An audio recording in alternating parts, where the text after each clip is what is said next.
Hello and welcome to the Winchester Archives, a supernatural podcast. I'm Ed, I'm Brooke. and today we'll be discussing season 2, episode 6, No Escape, or No Exit rather. I feel like No Escape sounds cooler, but it's No Exit is what it actually is called. Mhm. The funny thing is, in my head when I was looking, this is like a random side tangent before we get into the normal stuff. But when I was looking at the episode title, when I was like watching the show too, in my head I said No Escape as well. So that's Oh. why when I said No Exit, I was like, wait a second, that's not right. But anyway, before we get into it, as always, quick spoiler warning. We'll be connecting dots from across the entire series. So if you're watching Supernatural for the first time or have not finished the series yet, this is your heads up. You will be spoiled.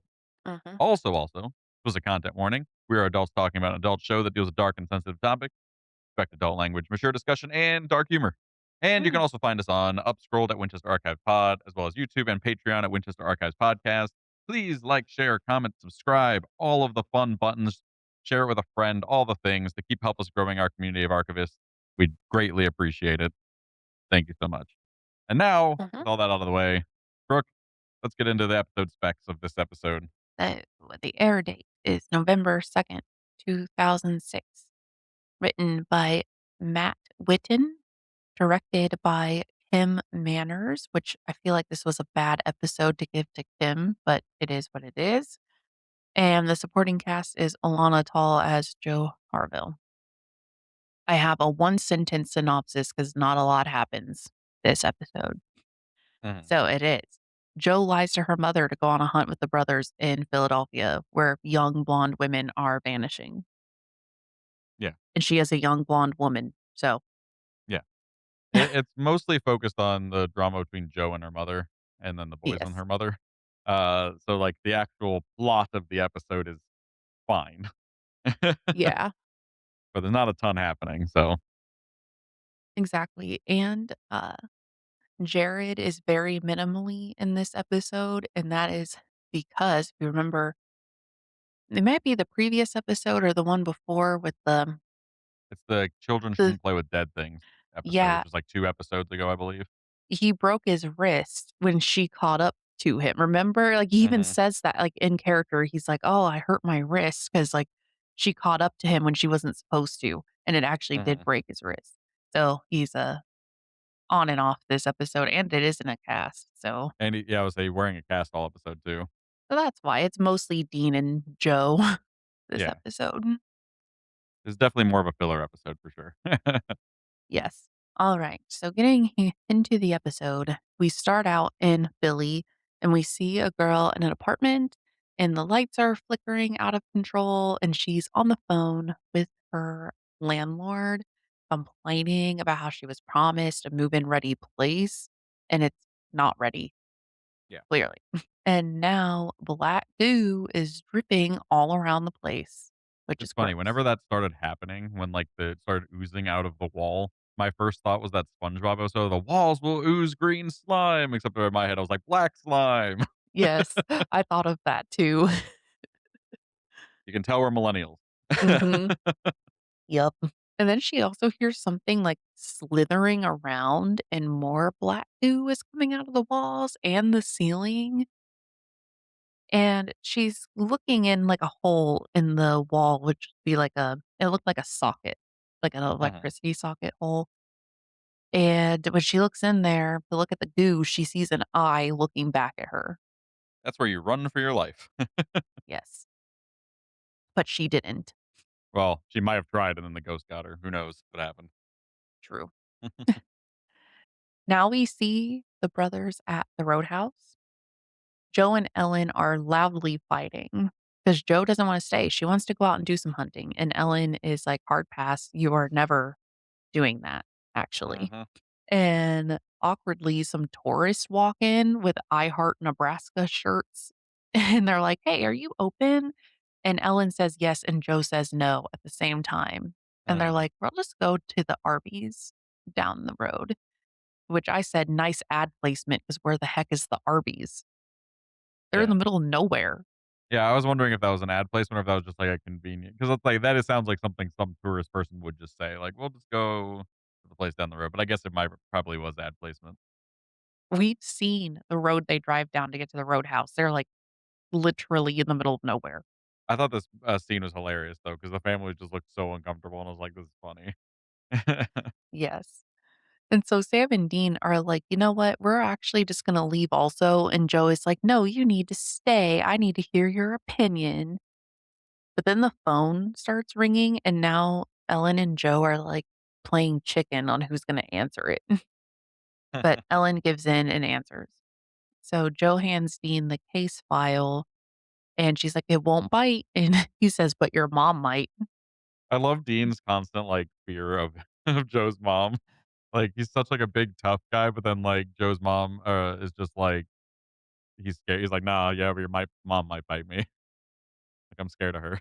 I would be scared of her too, though. Valid. I would be Mhm. too. While Dean is looking through it, Joe is saying, like, a lot of young blondes have gone missing over the past 80 years, and it's so spread apart, cops, haven't put a pattern together. Mhm. Dean asks if Ash put this file together, and Joe says that she did. And Sam says their famous line of, "Well, we've checked out on less." Which is true. Yes, they say that like every episode. Mhm. And it always turns out to be, like, a good case. It's weird, like, that they never had any Mhm. duds on episodes yet. Yep. So then Ellen's like, "Hey, if you like it so much, you take it then." And she says their family has lost too much and she refuses to lose Joe as well. Yeah. Clearly some, unresolved trauma here. Yes. Now we see the Impala in Philly at the girl's apartment. Sam says he feels bad taking Joe's case. And Dean's like, "Well, she put together a good file." And then he says he can't see her working a case. Mhm. Now they see the black goo, and Dean says it's ectoplasm. And then in the most serious voice, he goes, "I know what we're dealing with. The Stay Puffed Marshmallow Man from Ghostbusters." Yeah, which I love again, love all the random references like that. Me too. And then Sam just kind of blows that off and is basically all serious, saying that this must be a really pissed off spirit. And, I don't know if we've really talked about it much since ectoplasm hasn't I don't think has come up in this show so far. But ectoplasm is apparently a supposed, like, residual spiritual energy that's kinda left over from ghosts being around or being exorcised out of people. It's basically completely, at this point, been confirmed as, like, a hoax, so it's, like, just, people using, like, cheesecloth or gauze or other some such things and, like, using it to make some kinda slimy Mm, substance that they claim is like, "Oh, this is ghost energy," basically. Um, but yeah, it's not really a thing in real life. The only accounts of it are really from, like, psychic mediums that were, like, just known scammers that basically did it as hoaxes to try to, like, help their case and get more jobs. But it's, oh. yeah, otherwise, it's just supposedly some residual energy from ghosts that they leave behind. There's not really, like, an evidence or anything that's like, "Oh, it's such a strong ghost because it left behind ectoplasm." It was just kinda like, it's a thing that happens when ghosts are around, so Yeah, that makes sense. And I feel like they put it in this episode just because of who the ghost yeah. is. It was just for extra, like, flair. Yeah, I think they did a really good job of making this, ghost feel a little bit different Mhm. than the other go. They do a very good job. If as much as I complain and I joke around about how it's all, uh, angry ghosts, they're all vengeful spirits, Mhm. they do a good job differentiating them all, I really do think. Like, none of them feel too similar, like, this one being a famous, person is also, like, a different direction to take. That was cool. Yeah.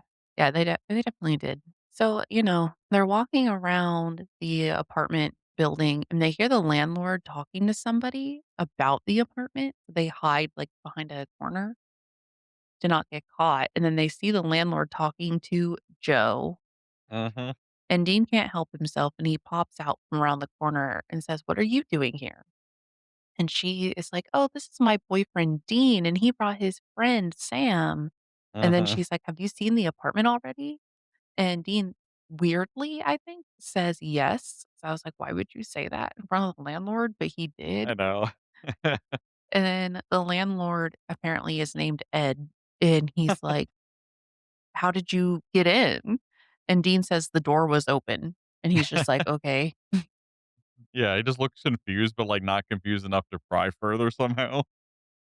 Yeah, he's a slumlord, not a Yeah. landlord, so Mm, true.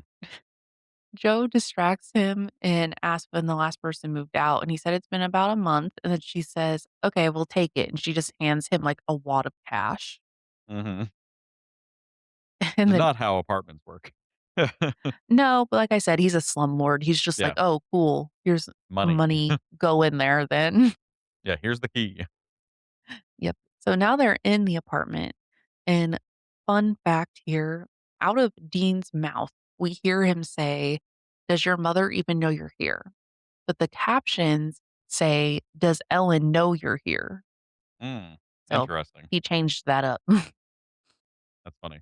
Yep. It's so funny to me when there's random, like, slip ups like that in the difference between the actual lines read and the closed captioning. Yeah, it's fun. Mhm. Jo says her cover story is she's in Vegas and Ash gave her a fake credit card trail. Mhm. And Dean says, like, "You shouldn't lie and you shouldn't be here." And Joe's like, "Well, I am here, so untwist your boxers And and get get over over it." it. Yeah. It's I love their dynamic so much. It's so funny because, like, Yeah. you can see, like, the other side of Dean of being, like, very, very protective, Mhm. and then, like, because the stuff that she's doing and saying is the kinda stuff that Dean would do. Yes. So it's the kinda thing where, like, he has to confront that about himself too, which is fun.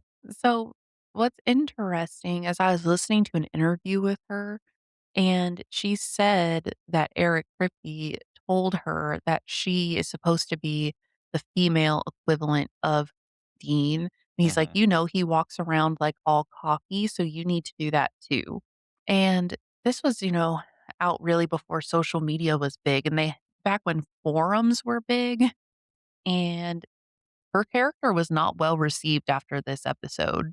A lot of the fans really hated her. Really? Um, yes. And she says she doesn't know for sure if this is it, but she does think that's why she and the rest of the Roadhouse crew were, like, written off the show so Oh. quickly because the writers of this show really tried their best to listen to their fan base. I'm Of surprised that they think that she had such a negative reception. I really like Joe as a character. a lot of people theorize at the time, because even she theorized this, and then the interviewers did too, at least back in the times when this came out, that it was probably mostly the female audience didn't like seeing one of the brothers with a love interest. Because part of their appeal is that they are always lone wolves and out and around, and that brings like the sex appeal. You can see yourself with them, so you don't want to see them with another character. I guess. I've never looked at a character like that. I So, haven't like, either. I look at it from a story perspective, I guess. Maybe I'm just, like, not obviously, I'm not, like, you know, a woman. So, and, like, I was trying to think of, like, the reverse scenario. Like, I've never Yeah. had that be a thing that, like, made me like something less. Unless it was Yeah. poorly written, right? If it was poorly written, it would drive me nuts. But if it's just like, "Oh, the person that I am attracted to is with someone else. Now I'm just mad at the show." Like, that's just weird to me. It is. It is very weird. I guess we also have to remember this was a time really before people advocated the difference between a character and their actor. They kinda got Fair. smushed together. Yeah, that's true. That is very Um true. And also we lived in a different time of too of, like, women empowerment, right? Mhm. In this time as well. Like, her being a strong, independent woman is also probably a thing that didn't sit well with some people at the time. Yeah. It's weird. It's weird to think about why, but she was only on 7 episodes. Yeah, that's crazy. 'Cause I So, thought she was in way more than that too. And also, I don't think of them as love interests. I think of them more of just, like, as, like, they flirt, um, but Dean flirts with, like, a lot of people. so also, I know we're going, like, way off the rails, but this is fun. She said that they had they, as in the writers, didn't know if they wanted to make her a love interest or a half sibling because there's that drama, right, with Ellen saying, Oh. like, she knew John very close and stuff, Mhm. and she said that Eric actually thought it would be fun for them to have, like, this flirty dynamic and then to find out they are half siblings, and then they would just be like, "Ew," and whatever, but the network didn't like that because that was, like, way before it was before its time for a trope like that. Yeah. The half-sibling thing didn't happen, and the love interest thing didn't happen either. Yeah. I was wondering that as well. Like, I was thinking, like, if they could easily, lean into that with the whole her being weird with John thing, Yes, like, your father's not with actually Ellen your being weird with father, them. it's John and that Yeah. kinda stuff. Yeah, I could definitely see it going in that direction too, which is Mhm. why, like, when she's like when Ellen says later in the episode when, like, "That's not the first time I heard a promise from a Winchester," it could be like, "I promise you won't raise your kid by yourself," and then he, like, leaves. I mean, like, to be Yeah. fair, he didn't raise his sons either, Mhm. um so, yeah, I could have seen it going either way, but yeah, apparently back in 2006, Joe was not a liked character at all. That's crazy to me. Yeah, I know. But they tried it, I guess. And I'm Yeah. like, in a parallel universe here, Joe could have been on this show the whole time. I don't know about the whole time, but because this show likes to cycle in and out characters often. Well, like a reoccurring character throughout the Yes. 15 seasons. She didn't have to die, is what I'm Yes, I saying. agree. Like, the one cop in Minnesota that I love her. The one that the actress that Mhm. was part of Sweet Life of Zack and Cody, that's the only thing I remember her from. Oh, yeah, Jody. Jody, that's it. I knew it was another Yeah. J name, I'm like, I cannot remember her name, but I was gonna say Judy. But yeah, And I love her character, and she's just like a recurring character a lot too. I think she almost replaces what Joe and Ellen were at a yeah, certain point, her and her daughter. like Bobby was in every single season, but he wasn't in every single episode. Yeah. So, like, Joe could have been that very Mhm. easily, I think. I agree. But she wasn't, sadly, so we just get to keep talking about her until her demise. So, after she tells Dean, like, to get over it because she's there, he's like, "Well, where did you get all that cash? Because hunters don't tip that well." And she's like, "Yeah, but they're really bad at poker." And we've already seen her in previous episodes hustling at pool, Yeah. so she's very good at swindling people. Yes. Seems like a good skill to have at a bar like that, like Yeah. what the hunter bar that she works at. Mhm. Now Dean gets a call from Ellen, and Joe is like, "Don't tell her that I'm here." And he does lie to her and says Joe's not there, but Ellen doesn't believe it, and she doesn't believe that Joe is in Vegas. Mhm. She's like, "I didn't believe it for a second." And after this, but otherwise, she temporarily believes him and hangs up. Mhm. And after this, they're going over the case. Joe has tracked and researched every single thing they're asking, like when it was built, any deaths, the obituaries, the newspapers, etc. Joe has done it all. Mhm. Sam, unsurprisingly, thinks it could be a cursed object in the building. That's his go-to. He's like, if it's none of these things, it must be a cursed object. Hey, that's a fair assumption, I feel like. Yes, it could be. Dean says he and Joe will take the top two floors, and it's non negotiable because she can't go missing because he doesn't want to explain it to Ellen. Valid. Yes, I say that's very valid. But we also know now it's because Jared just couldn't have a lot of screen time. Hey, they played around it well enough with this whole, like, side plot, I think. They do. Like, they made the most of what they had, you know? I'm sure this episode was different, they had to rewrite it once, Jared got hurt. Yeah. Yeah, he probably did. Or they probably did. That'd be my assumption anyway. I don't think that like, it would be surprising if this episode was always meant to basically be a Dean and Joe show and not no Sam or very little Sam. Mhm. Just because that's not how any of the other episodes have worked so far. So it'd be Yeah. surprising if they change up the formula that much for an episode, but, like, they might have, but I feel like they probably had to rewrite some things once he got hurt and couldn't be, like, on screen and taking doing stunts and, you know, Yeah. holding a gun properly. Yeah. Yeah. I agree with you. I agree that it may have been rewritten some. So Joe does say she wants to be bait because she's the ghost type and it'll draw it out faster. Then she yells at Dean for being misogynistic and making comments about women not being able to do the job, which it really does seem like it because he's Yes. just like, you need to leave and you shouldn't be here. And he like won't stop saying it. Yeah, it very much, Um, gave off that vibe to me too, where but it almost was like a To me, like, it just shows how protective he is of people that he cares Mhm. about, including Joe.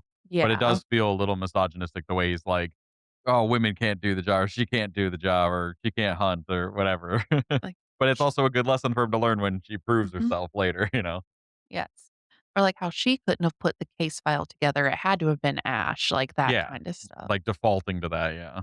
But then after she yells at him, Dean, like, gets really close to her and he's like, "Women can do the job just fine, but amateurs can't." And And that's then also a fair rebuttal, I feel like. it is, but also, how do you learn? And Yeah, I would also argue at this point, Sam and Dean are still pretty amateur. 100%. They've done, They're like, what, 18 like, 30 cases at most without their dad. that we've seen on this show so far. They've done, like, well, like, without their dad, maybe, like, a couple less, like, 28.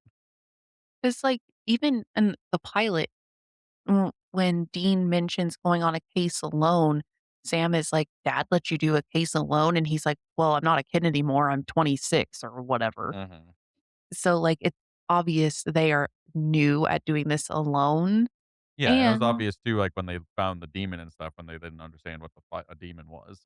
yes. And in this episode alone, they say they've only seen ectoplasm like twice. Yeah. So they're still amateur. They're more experienced than Joe, Mhm.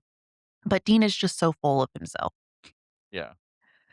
Um, amateurs got to learn somewhere, right? But True.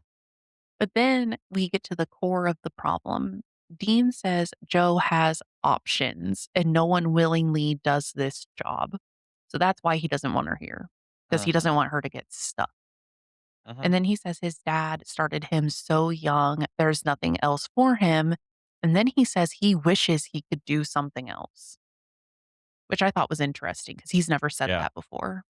Yeah, it goes to show a lot of the trauma that he's still dealing with too, and I think that's part of reason why too he's so protective of Joe is that he has like a savior complex of like Mhm. he's stuck in this place he doesn't want to be, and he has to put it all on his shoulders because he doesn't want anyone else to bear the burden that like it's that kind of thing, Yeah. you know. So it's like also that he's like you can do other things with your life, and you don't have to sit here and hunt monsters forever.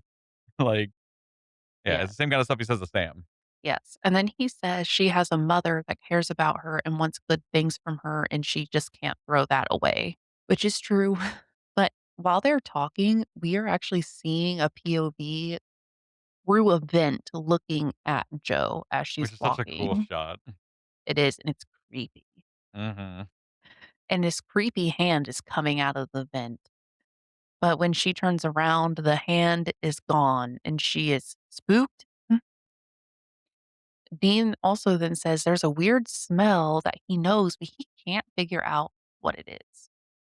But they know it's coming from inside the vent. So Dean unscrews the plate and sticks his hand in there.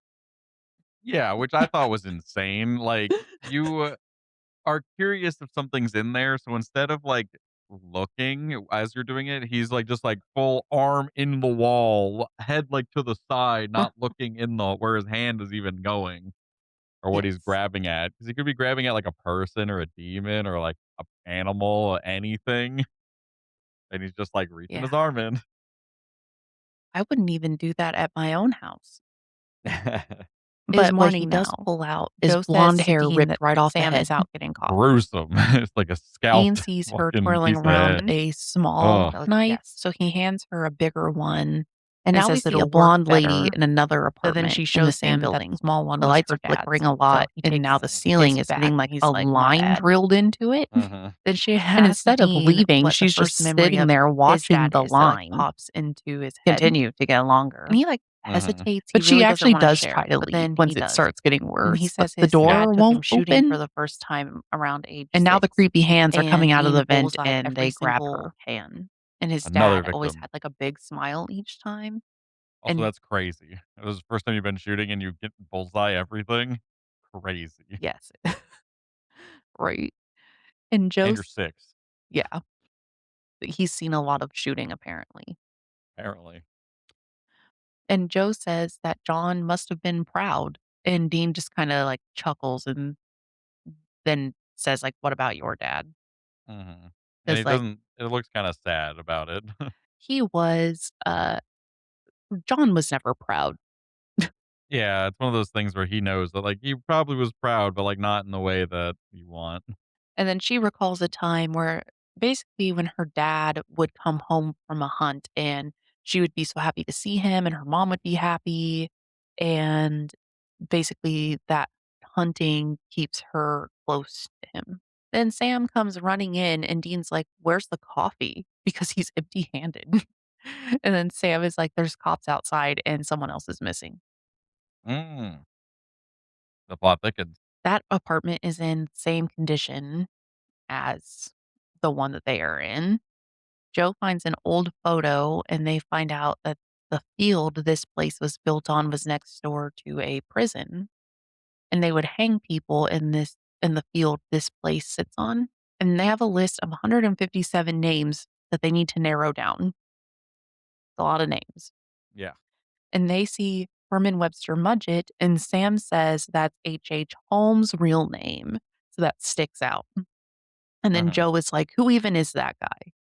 Yeah, and then they go into a big old expedition dump about who H. Holmes is, and or who he was anyway. And they say all of the correct things in terms of the lore around H. Holmes that has kind of been in our United States cultural zeitgeist forever. Everyone Mhm. thinks of H. Holmes to think of the mansion or the murder castle with like all these secret ways to kill people and hide bodies and like all of this crazy stuff. This dude is a amazing serial killer. Turns out not all of those things are remotely correct at all. um, Yeah. and we'll get into it. So let's start with the first claim that Sam says in his expedition jump that he was America's first serial killer. Yes, he is definitely credited with being one of the first serial killers in the U.S., if not the most infamous one, at Mhm. least to start with. There probably were people that killed more people or like killed people a lot because I'm sure there was, but he was the one that was like the first like notorious one that Yeah. people caught that got caught and like all this stuff. However, the murders he did aren't like a normal serial killer. Serial killers normally, when they kill people because they have like a psychological urge to kill people for some reason. Like they have like something wrong with Mhm. their head, right? And it's less of like a practical thing and more of like I need to do this thing because I have like this unending impulse to do it. And that's why they usually have like a victim type. However, his murders are not like that. H. Holmes is actually much more practical than a normal serial killer, and all of his kills were for like a direct motive rather Mhm. than like anything else. And because Holmes is also known as otherwise a criminal. He was a bad person. He did a lot of fraud, a lot of forgery, theft, all of those kind of things on top of being a murderer. But a lot of those murders he did were to protect his other lifestyle and protect the theft, Mhm. the fraud, the forgery from getting caught. There's a lot Yes. more of like "Oh, I'm in trouble. Let's kill the person that's trying to get me in trouble." So then they can't get me in trouble more. I'm glad you mentioned this because I was going to that, like, just because somebody kills a lot of people does not make them a serial killer. There is, like, clear definitions between, like, Yeah. serial killing, mass killing, like, there's a lot of different types. Yeah. And he never had, like he never checked the boxes of a serial killer. Yeah, he didn't do it So because he had a certain type of people that he just wanted to kill or anything like that. He was like, "Oh, this person's coming to collect this debt that I owe them. I don't want to Mhm. pay them. So I'm going to kill them and hide the body instead." And Yes. say, "I never saw them," or like, stuff like or like a couple of the murders he did was like he had filed an insurance claim for one of his employees and then he killed the employee and then claimed the insurance, stuff like that, where there's a Yeah. motive behind the killing, not just killing for the sake of killing. Yeah. All right. Next thing they say in the episode was that he confessed to 27 murders, but it could be over 100, which is like a common thing that is said about him, that he Mhm. could have killed hundreds of people. However, the plot thickens a little bit, or at least or in this case, gets a little more mundane and boring, or strange anyway. He did confess to 27 murders. That is correct. However, he did claim to kill those people. However, the only confirmed ones were 9 of them, and some of the 27 that he claimed to have killed were actually found to still be alive, like and not have interacted with him at all. So he's a good liar, or like if anything, he is an impulsive liar. Like, Mhm. he's like, he can't help but lie because, yeah, that's so strange to me that you claim to kill, like, a bunch of people and they were all just, like, alive still. Mhm. So and then the claim that there could be over 100 is a bit high, but it's more accurate with the reporting of the time because the reporting of the time was had a lot of issues known as, yellow what is it called? Yellow, journalism. There it is. Yellow Oh. Mhm. journalism, which is basically tabloid-esque or clickbait in modern terms, Mm. where you go, "Oh, some say he could kill over 100." Who are those some that are saying? Not people with evidence. They're the people that are writing the story. Some Yeah. say, it's that kind of thing where they caveat a lot of things, or they do like, "It could be up to 200 because it could be not, but it could be." So because a Mhm. lot of the reporting at the time was exaggerated with those inflations in order to get people to buy the magazine or buy the paper, and because of that, and then since they're historical papers, they tend to be cited as sources, and Yes. then it gets kind of muddled, and that becomes the narrative and becomes the truth, even though it's not. So he didn't actually kill over 100 people. Even the 27 he claimed is dubious at best. And it is a known trait among murderers that they do exaggerate the amount of people that they do that to. Mhm. Some of them don't. They'll be they'll be like, "I killed all these people, but not that one," like the one on the list. So, like, "I never did anything to Yeah. that person," but Mhm. they'll confess to the others, or they'll be like, "There's so many more, you'll never find them." So, Yeah. like, they And like that's probably just an ego thing more than anything. yeah, Next thing they say in the show was that his victim of choice was young, pretty blondes, which is common in the lore around him as well. But he actually killed all kinds of people. He didn't really have a type. Because again, he's not a normal serial killer that has a type and has like a certain victim he wants to get. It's more just he wanted to avoid getting caught or he wanted to steal something from someone, so he killed them and then took their shit. Like he was very much yeah. a practical, let's kill whoever because it gets me ahead. I So, he didn't that's a myth as well, even though, like, some of the people he did kill probably were young blonde women. There was a few women that he definitely killed. I have Um a fun fact about this in the TV show, because they Uh-huh. show when they're going through this lore with Joe, they are showing her, like, pictures, Mhm. and a picture that they show is a real life person named Elizabeth Stride, and she was actually not his victim, she was, Jack the Ripper's victim, Mm. but there is a theory that they are the same person, that Jack Ripper and H.H. Holmes are the same person. Yeah. It's a theory, but I also don't think it really lines up with the truth around H.H. Holmes I and don't not either. being a serial killer. Because like, the Jack the Ripper case, he had a type, and it was, like, prostitutes, and, like And wasn't he also, like, in a different country? yeah, that was in the UK, but it was theorized that he traveled from the UK because when the Jack the Ripper killing stopped, shortly later, H.H. Holmes starts getting active Oh, too in the US.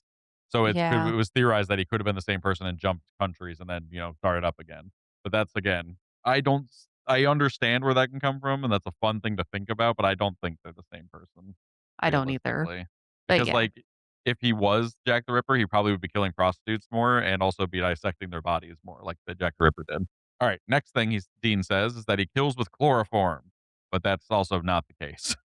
H.H. Holmes definitely used chloroform, but he used it to incapacitate people, but no one ever like died because of it. can you And like, even die from it?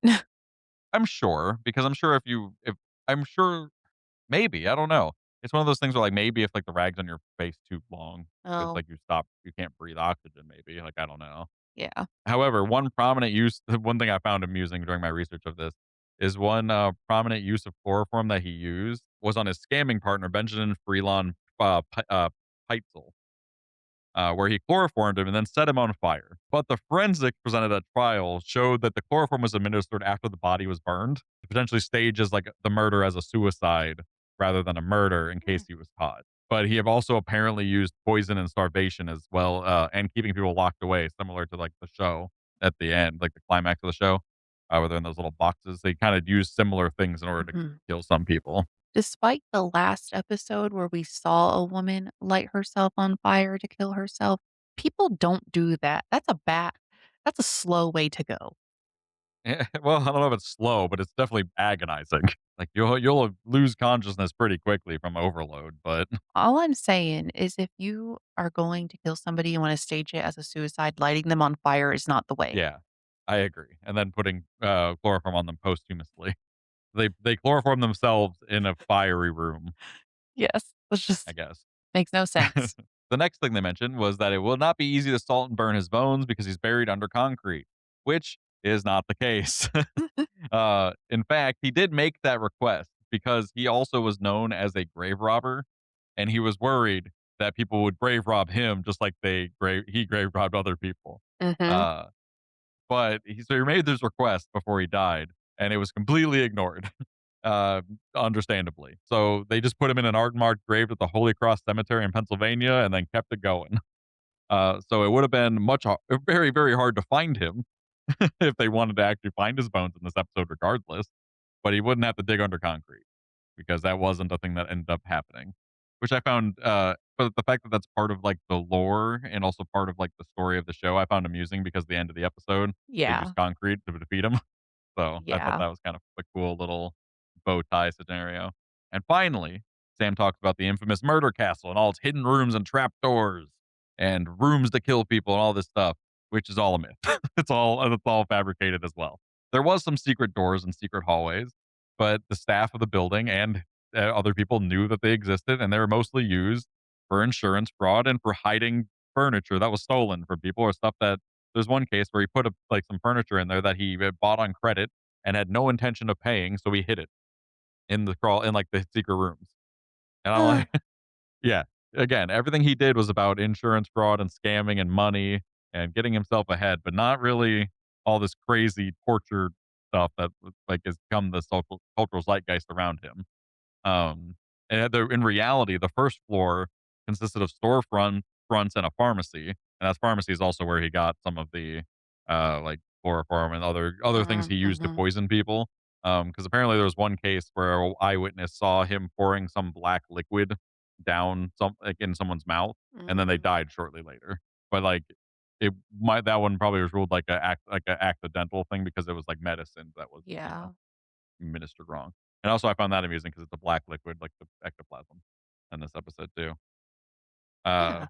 then the second floor had apartments, which kind of fits with the whole apartment building here, for long-term rentals, and Holmes was going to build a third floor to become a hotel so that he, can do Mm. those things. But as most scammers do, he didn't end up paying his architect, so he never got it completed. So, yes, all of this fun, like, mythology around this character is just mythology of the United States, basically. It is our own version of a myth of H. Holmes, of Yeah. this horrifying monster, this beast of, what is it, Chicago or something, I think his name was? Yeah. The It's Beast in of Chicago? Chicago. But yeah, it's Mhm. not remotely as, interesting. And, like, so the show gets the lore right for the Yes, lore's sake, but it's yes, just the lore is also wrong. yes. Which is why, like, which I appreciate. Like, that's why it's, like, fun because, like all the Mhm. other lore, it's probably all fake, but it's really fun to talk about. Like, are vampires real? No, probably not. But it's cool to see the lore translated into, like, a show that shows it as real, right? Yeah. So it's like it's an interesting dynamic of, yeah, this is also lore and mythology, but it's still not true. And we are all grateful the murder castle didn't exist, but, like, imagine if it did. The way it's described, That'd it'd be be like insane. yes, it would definitely be a museum now in Chicago that everybody could visit. Um, I would go see that. Go see it, I think. And also, yeah, just like think about it this way: if this was a real building with all of these secret doors and stuff, how was it built? With no yeah, one being like, "What is this random place? What is this random gas chamber used for?" That was one of the things that it was like a room that was filled with a place where you can put gas to like knock people out, like chloroform and stuff. And I'm just like, how do you build these without someone noticing? Not and, like like you build like a little like hut. It's like this is like a whole ass like apartment building. and the, like, architects would be, like, talking about it, like, this Yeah. guy asked me to build a gas chamber in his house, like, that's kinda weird. Or like this guy made like this room has like 7 secret door like, Yes. the only way this works is if you're like the Winchester mansion. Yes. Like the Winchester yeah, it's the Winchester mansion, that one that's, like, built in such a bizarre way to keep the spirits at bay or whatever. Oh, yeah. It was always under construction. She was just like, "Do So whatever." so I guess in theory, this could be a thing, but I feel like it'd be very hard to do It without, would like, be. infinite money like the Winchesters have. With the real life Winchesters, not Yeah. the toys. But now, even though we know the facts, we have to spend the rest of this episode pretending the facts aren't here and that the lore is real because that's what the Yes, rest of this episode is based on. yes, and they do a good job about it, I think. They make it very entertaining. They do. They do. So, after making the connection that the Holmes is currently kidnapping could be in the walls because of the murder castle, the three of them are now behind the walls Mhm. looking. It's too narrow for Dean to fit, so Joe goes by herself, which you can already tell is just a bad idea. And she's doing it. And she's going way too far. She's going down an air duct, and Dean tells her not to, but she is anyway. So now Dean is trying to get to her another way. She sees the goo and screams. So now Dean is running and uses a sledgehammer on a wall to get in there. And he finds her phone on the floor. Dun, dun, dun. Dean catches up Sam on what's going on. And then, very inconveniently, Ellen calls and she says to put Joe on the phone because Ash told her everything and she wants And to he talk to her folds daughter. it folds like a cheap, towel or something like that. Suit. Cheap suit. Yes. I thought that line was hilarious, 'cause I could totally see Ash folding like a cheap suit. I would if Ellen confronted me. Oh, yeah. So Dean then has to say, like, look, the spirit took her, but I promise we'll get her back. Uh-huh. And Ellen says that's not the first promise a Winchester told her. And Dean is like, what? And Ellen just ignores it and says she's flying to them right now. Yep, she got on the first flight out there. Not Dean, Sam finds out this building doesn't have a basement, but there is an old sewer system under it. Now we see Joe as she's waking up and she seems to be in like a coffin or a box and it has bloody claw marks on the top. And fun fact here, the actress said she actually is claustrophobic and so they asked her, like they as in writers, set designers, etcetera, if she would be okay. So there really wasn't a fourth wall in there to make it Mm, bigger for her. So she said that acting this was actually kind of hard because she could have just, like, left at any time, but she's supposed mhm. to be acting like she's in a small space. But anyway, there is a little slot on, like, the door so she can see out of it. And Joe sees one of the captured girls and she's like, "Hey, this won't make you feel any better, but I'm here to rescue you." I thought that line was hilarious to me, because I was the other person. It was the same kinda thing that happened in, like, the Creepy Family episode Yes, where the Benders. yeah, the Benders, where it's like, where he's like, "I'm here to save you. Good job you're doing with that." Like, you're in a cage. Like, Yes. the literally the same thing. I was like, "That's funny." Mhm. Yes. Because if I was the other person, I'd be like, "Great, we're dead. We're We're never doomed." making it out. Yeah. Then Holmes actually shows up and yanks some hair, Joe's hair, out of her head. Mhm. The brothers are now looking for an entrance to the sewer. They find it and they start digging, and I'm like, somehow they're able to open it? Like, if it's been an abandoned sewer and all of that dirt just compiling on it and compacting on it, this would not be an easy open. Especially with Sam having a broken wrist and only using one arm. Yes. Like, packed down dirt, like, inches or feet underground, that would not be an easy open. Oh, it would be all that force would be just, like, pushing the metal and metal into itself more and more and making it more difficult to open, especially if it's, like, years old too. Mhm. Yeah, it would've been hard for sure. Yes. But, you know, they're able to open it with no problems. And they start climbing down this terrible ladder. Yeah. Like little 2 little metal squares on each side where your feet have to go. God, it reminded me of the terrible stairs in Savannah, Georgia. Uh-huh. All the stairs around there outside are just like, wow, I'm going to die today. So now we see Joe trying to kick open the door, but there's really no point. She should be using her energy on other things. And she looks over the slot in the door and sees a mouth saying she's so pretty. And a hand reaches in for her head and down her body. Yeah. And she turns and stabs it with a pure iron knife. Yeah, So, with her knife, her dad's knife. yeah. So he disappears temporarily, but then comes back and starts suffocating her. Which I also want to say, I feel like the rules for Ghost in this show are just inconsistent and it goes on whatever they want the story to be this time. I think it works though in this case too. Like I think they do such a good job differentiating them all that it works in this case because we've also established this guy is like an awful monster hmm of a person and a very powerful ghost because of the ectoplasm and stuff like that. Yeah. Like they've already established that he's like, you know, stronger.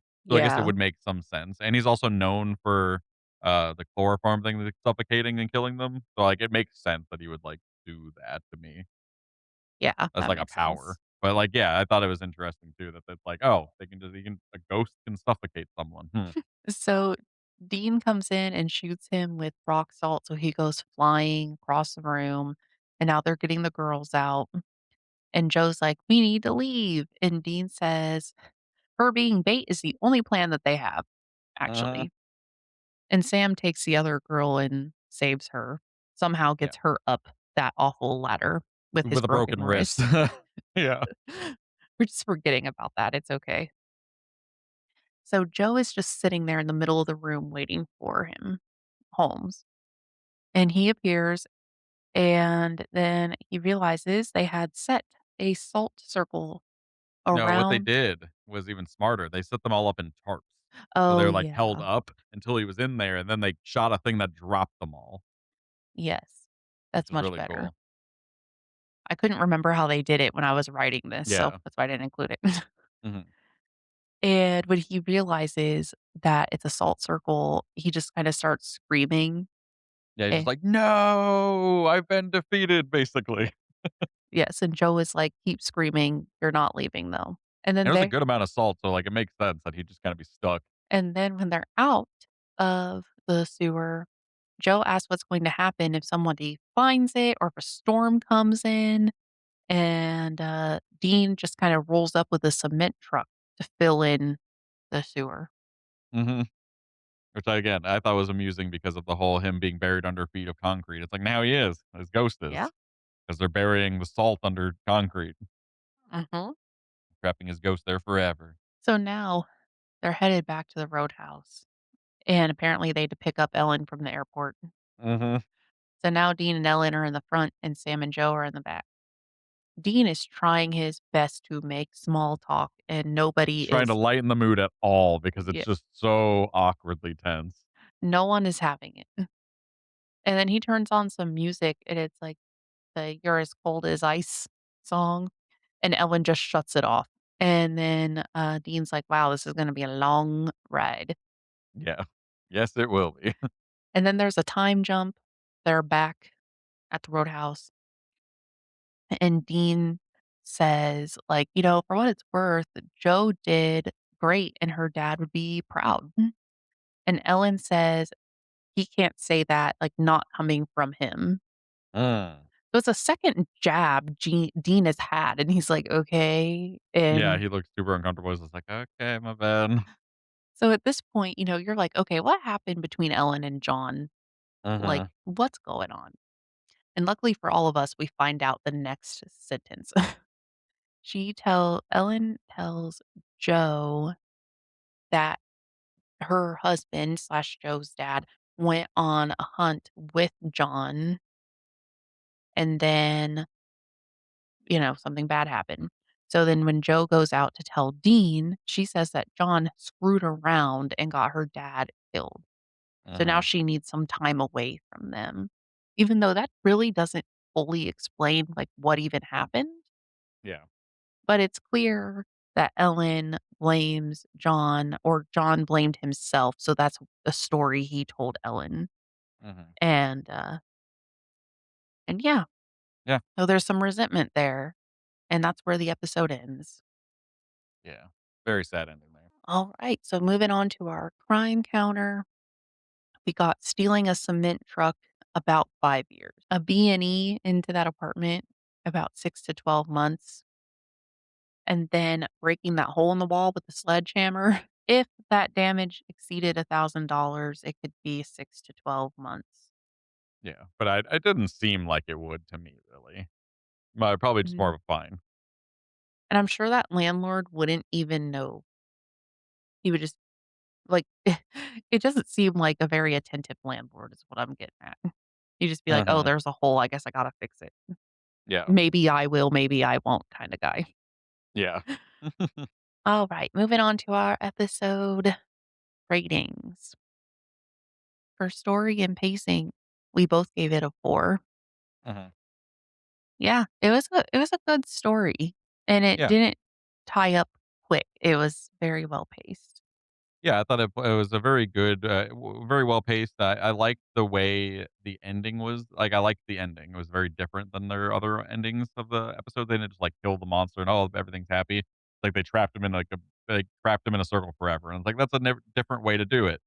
So I thought that was Mhm. kind of cool. And overall, I thought the plot was pretty well structured. Our monster lore, we both gave it a 3, which, Uh-huh. like, maybe it could have been a little higher because, as we said, they told the lore correctly for what the lore is. The lore is just wrong. Yeah.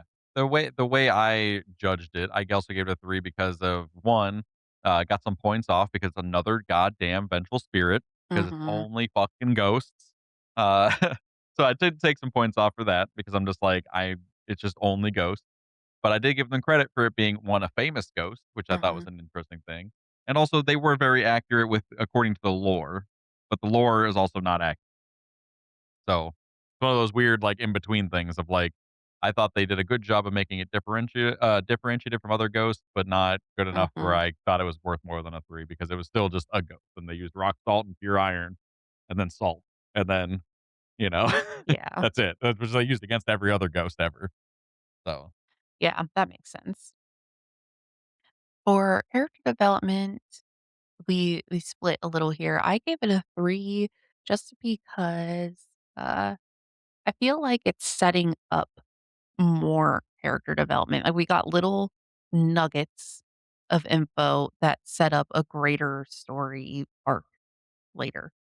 yeah, I gave it a 2 just because, I didn't think that they did a ton of character development. There was just a little bit with Dean. Of like the I wish I could do something else, and then also like the how defensive he is of other people like that, like how he like does like the Mhm. savior thing. But we kind of already knew that, so like that's why I was just like it's a 2. Nothing really developed too hard here. I don't think. Yeah, that makes sense. Visuals and direction, we both gave it a 4. Anything Kim Manners does, even if it's not a great episode, it's gonna be high. Yeah, she did great. There was a lot of He those great shot. Yeah, he did great. There's a lot of great shots of like in the walls and stuff were really good. In Mhm, the crawling through the sewer was really good. Even like the sewer, like the final fight area, mhm, were very well. They all looked really cool and felt uh, lent into the atmosphere of what they were trying to go for very well. I yeah, thought. definitely, for sure. So for emotional impact, we both gave it a 2. Yeah, Yeah, this wasn't super emotional. yeah. Like I said, there was a couple moments like that were like, oh, I do feel bad for like Joe and Ellen and all them, but it's like not really like nothing like really tugged at my heartstrings or like Mhm. really made me annoyed or upset. Yeah, I agree. Rewatchability, we gave it a 3. Mhm. Yeah, I mean, it's Bang in the fun. middle. Yeah. Mhm. Like, it's a fun episode, but, like, nothing like I said, nothing really happens too much that's like, "Oh, wow, you gotta watch this episode." It's like, it's an episode. It was fine. Yeah. Yeah. And Salt and Sass, we both gave it a 3. as Yeah. in there were some fun lines, but not great. Yeah, the banter between Joe and Dean was fun. The banter from Joe to, like, H. Holmes was kinda cool, like, where she's, like, stabbed him with the dagger and was like, "Ha, pure iron, bitch." Yeah. So, like, that was fun. But, like, yeah, overall, it was there was some fun lines, but nothing crazy. Nothing that was like, "Oh, this is hilarious." Yep. So that brings my average score to a 3.14 out of 5. And mine's a flat 3 out of 5. Dark Mine score is 3.07 out of 5, so barely above that 3.0. Mhm. Let us know in the comments if you agree, if you disagree, how accurate you think our scores were, what you thought about the episode. We'd love to hear about it. Is there any final thoughts you have about this episode? No. Well, then that brings us to the end of season 2, episode 6. I almost said no escape again. I really did. No exit. Mhm. Thank you for joining us this week where we got rid of H.H. Holmes once and for all. And next week, we'll hunt yet another goddamn vengeful spirit. Give me something else, show, please. Please. Ah, but also, we also run into something even more scary. The consequences of our past actions. Oh, no. So, whenever you're ready, we'll see you in the archive. Goodbye. Bye.